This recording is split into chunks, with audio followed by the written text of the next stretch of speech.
l'ambiance dans la capitale du Michigan, aux États-Unis.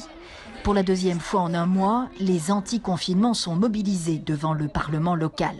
Un rassemblement patriote, selon le groupe Michigan Uni pour la liberté qui l'organise. Certains sont venus en famille, d'autres en treillis, armés jusqu'aux dents. Ils se sont même invités à l'intérieur.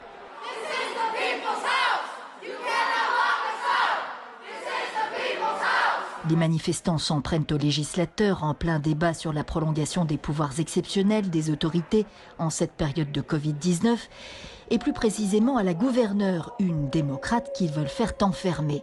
Finalement, la séance est ajournée sans vote. Ce n'est pas parce qu'il y a une crise que les droits des Américains doivent être piétinés ou mis sous le tapis.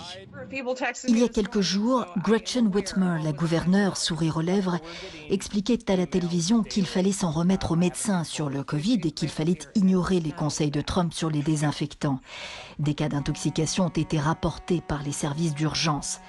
Au-delà, le Michigan est un exemple parmi d'autres du bras de fer engagé entre le président et les gouverneurs pour le redémarrage de l'économie en récession et qu'il souhaite le plus rapide possible. Les anti-confinements sont des gens formidables. Les gouverneurs sont allés trop loin aux yeux de Donald Trump. Lui est plus que jamais en campagne pour sa réélection en novembre, alors que le Covid a fait près de 63 000 morts à ce jour aux États-Unis et mis au chômage plus de 30 millions de personnes.